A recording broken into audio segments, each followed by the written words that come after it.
Hello and welcome. I'm finally here. I'm going to give you a story about a little girl from Cuba. And I'm basically doing this to, first off, thank my parents for showing me throughout the years what communist looks like and what propaganda is as well. And I know that many people have asked me to write a book. Well, I'm not going to do that, but I could talk about it. And hopefully my children will understand my perspective because they were obviously raised here. And my first batch had a Cuban dad that actually was very patriotic as well, and he understood why he was here. Now, my second batch had an American dad, so that was a little different. So we didn't speak Spanish in the house, and they don't know why I feel the way I feel about some of the stuff that is happening to this country. Some call us MAGA or whatever, but that's not the case. I am neither a Republican or a Democrat. I am about policies. And some of the stuff that makes me feel like is socialist. There's no such thing as socialist. You're either a capitalist or you are a communist. The socialist word is almost like a fool you. It's a propaganda thing. There's no such thing as that. No socialist country has survived. Most of them do fail. Cuba, on the other hand, has been there for a long time and it hasn't failed, but I think it's about to.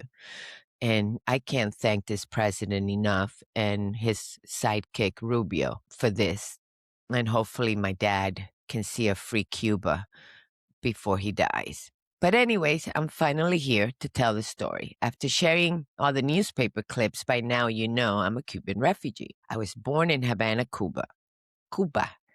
And I even went to school there. I came when I was 9 years old. Although in my mind, I had come a lot younger, but talking to my dad, we finally came up with the right age that I came here. And I don't know why I suppressed all that. But I came when I was 9, and my first birthday was, the 10th birthday was here in the U.S. We left Cuba on March 21st. We got here on March 23rd. And my birthday was March 27. It was a bash. I had the most beautiful birthday I could think of and a lot of presents and stuff that I had never seen in Cuba. Not even with the Three Kings Day, which is what they celebrate for toys. You only get one toy, and that was it. Anyways, my parents obviously were planning this for a long time. My dad, aka the skipper, he was planning it for about a year. They used the decoy of grandma, that's why it became Operation Grandma, to talk to family that was living here about when we were going to go or what were we thinking or that's how he communicated with the family here in the U.S. about that whole thing. But for a long time, I had suppressed so many details that it was actually good talking to him and getting all these facts from him. I might need to break this up in a few episodes because I don't want to bore you and I sure don't want to rush you. Both of my parents are Cuban. My mom had her entire family in Cuba, which that would be another story itself because my dad went back during the Mariel to pick them up, which then I can explain to you when Trump said all these countries were letting out the people that were in jails and the people that were in mental facilities. That is absolutely true because Fidel did it first. And it worked magically with people that went to pick up family members from Cuba. For every family member they took out, they had to take a bunch that we didn't know who they were or where they came from. That Fidel Castro did it first before Venezuela did and all these other countries did. So anyways, when the revolution happened in 1959, much of his family, my dad's family, had already left, along with others during that same time. Apparently, my dad was incarcerated for political reasons. When you're not aligned with the communist government, there's consequences. So I'm not sure if he was officially considered a political prisoner. He's 81 now, and maybe that's what happened, or maybe he just wants to spare me of some of the details. And I understand. I have stuff in my closet too that I don't want to tell my children. So I get it if he doesn't want to give me all the details. But thankfully, he met my mom, and I came along on March 27, 1967. I remember living in a corner house in Concepcion, Lauton, I believe it's called. Havana is the city, so Lauton would be like the neighborhood, or Concepcion, I know it was the street. I remember we had a black dog. His name was Furia, which I absolutely adored, and he absolutely adored my dad. I remember being the star of the show because when my dad would sleep, nobody could wake him up, only me. So I felt like a rock star in my house. And I was daddy's little girl, and my brother was more attached to my mom. So those little details I do remember. My dad drove a bus. I remember going on routes with him, and I remember a lot of laughter, a lot of music, a lot of dancing. But anyways, those are the things that I remember. I know there were a lot of blackouts in Cuba. They call them rolling blackouts.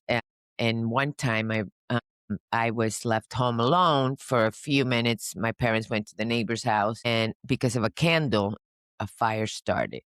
And in Cuba, the homes have metal guards, I guess, in the windows. You can't get out. So I remember being between the window and the metal. I'm trying to say now remember so much, but keep in mind I'm telling a story. Uh, I'll try to use other words. Again, English is my second language. But I remember getting in, being in there in the fire and the rolling blackouts because my parents were pretty upset when they got back. I didn't torch the place, but I felt really bad, and I was all black. According to my parents, I looked like a little black kid because of all the black smoke.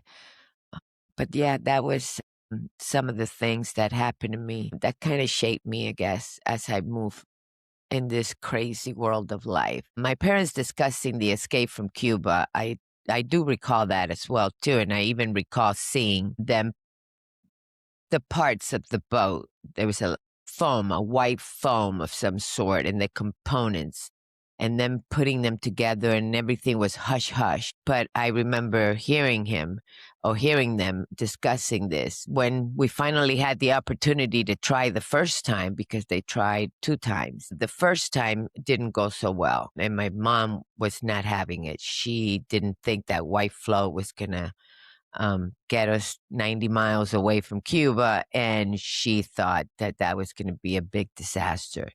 Sure enough, it fell apart, and it fell miserably in the shores of the beach. So that happened with that attempt. So plan B. I guess my dad knew of a lake, or I don't know if it's called a lake in Cuba, or a pond where there was a rowboat there, and that's where that second plan came about. I kept thinking my little brother was so young, can't imagine what he was going through, but he was attached to my mom like there was no tomorrow. Me and my dad were very close. After that first failed attempt, I took it upon myself to go to school and start blabbering that my parents were going to leave Cuba and that we were going to the USA to be with my dad's family.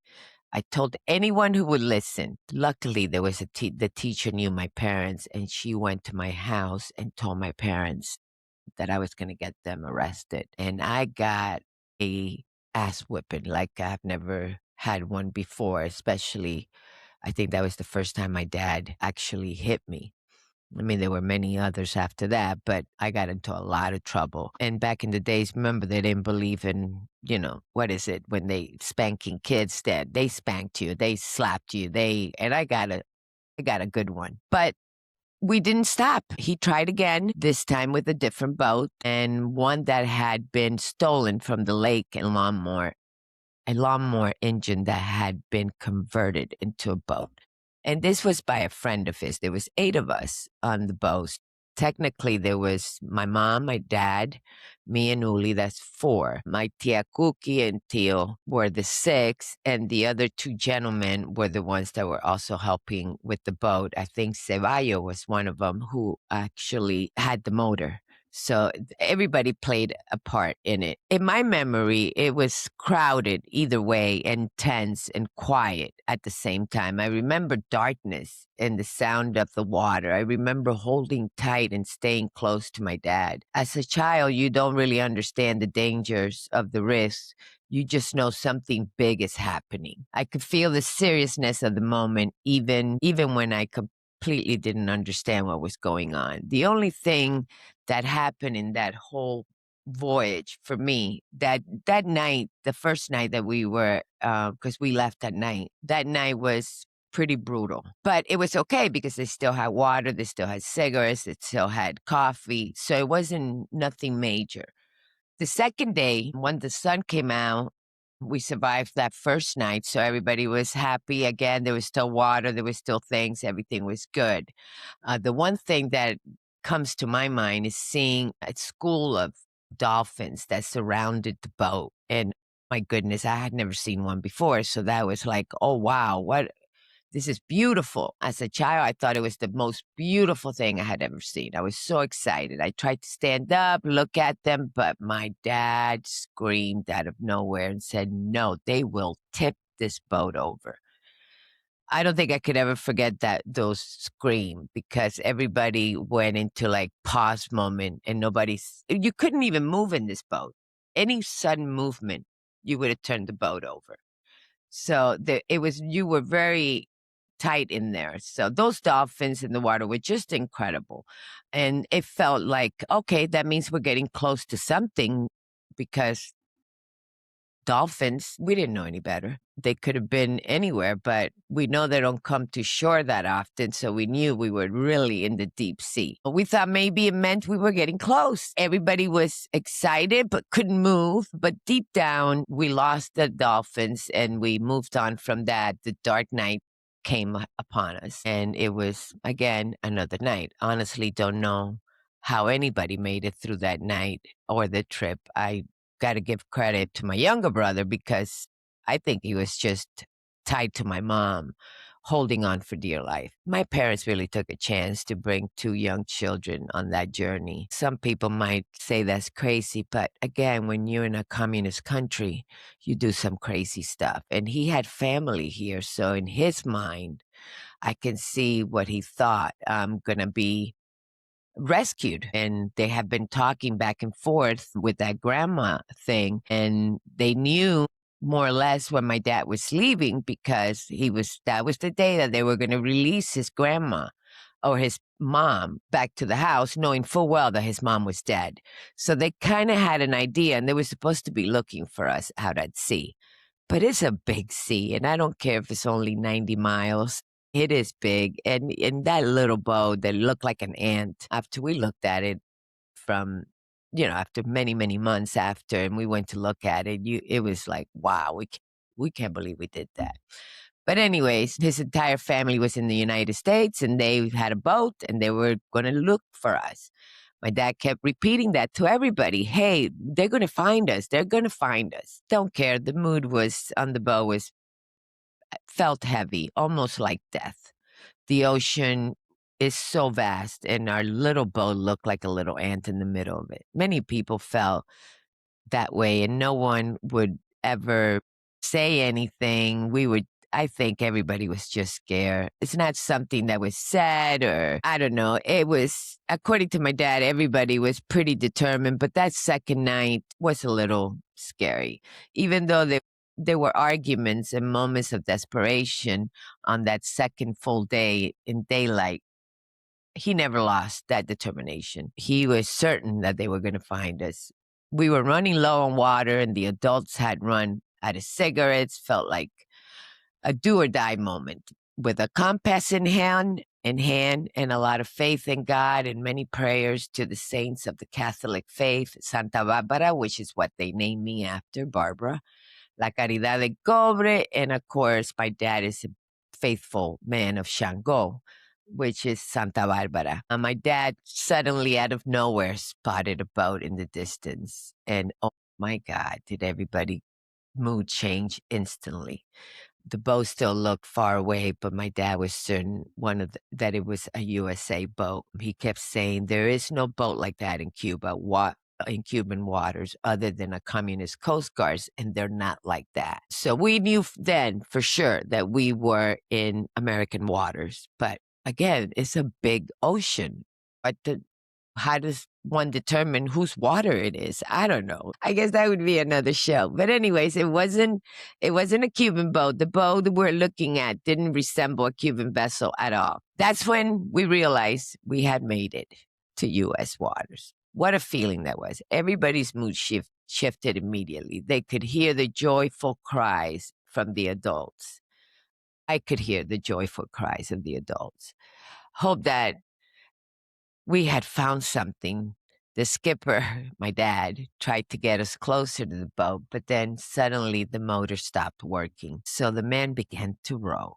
The boat eventually spotted us, that big boat, a lot bigger than ours. As we got closer, they were in shock to see us. Apparently, they contacted the Coast Guard because they weren't allowed to bring us into their boat, but they gave us a lot of water and they threw a rope and they pulled us closer. My parents immediately asked for cigarettes. They got cigarettes and it was like, oh my God, they're coming. They're gonna find us. Well, they already found us, but again, we just felt like the family's coming still. The joy in their faces as they smoked their first American cigarette was priceless. Of course, we now know cigarettes are bad for you, but under that circumstances, I totally understood the smoking. And my parents smoked for decades. I think my dad still smokes. So with that said, it was something that they really needed after not smoking for a day or two. But for the first time, I saw the adults relax a little. The worry on their faces softened, replaced by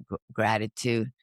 When the Coast Guard arrived, wow, what a sight that was. From the tiny rowboat, it looked like a massive ship. In my eyes, it was bigger than a cruise ship. I had never seen a cruise ship either, so I don't know what I was comparing it to, but it was huge. I've never seen a boat that big before in my life. We had been rescued, guys. It was a beautiful moment. The Americans who had thrown us the rope and the Coast Guard officers who arrived were filled with excitement and joy for us. We later learned that that we were the first group to reach those shores after Castro had taken over. They were excited for us, and for a moment we felt like rock stars. So this is going to be the first episode, and I'm going to leave it like that because, again, I don't want to bore you, and still working on the second one. But my whole purpose for this is hopefully for my kids because I wasn't going to write a book. And I want them to have this on and why I am such conservative and why I take pride in fighting for conservatism and for why I'm so against communism and socialist. And I just feel like whether it be MAGA, whatever they call it, I would feel the same way. Now, keep in mind that when we're all younger, we all tend to be liberals. I know that. I never followed politics ever, not until Donald Trump came about. And then I followed it because I thought it was so unfair to that one man. But now I know, and I'll talk about that in other episodes.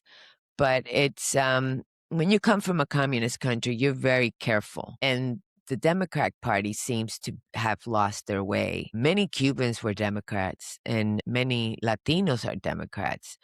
But they're losing us because they don't understand the socialist doesn't work. Everything cannot be rainbows and unicorn. So with that said, I'll come back with episode 2 and hopefully you like it and you stay tuned and please subscribe and share. Subscribe and share and get me the followers that I need so I could continue to do this.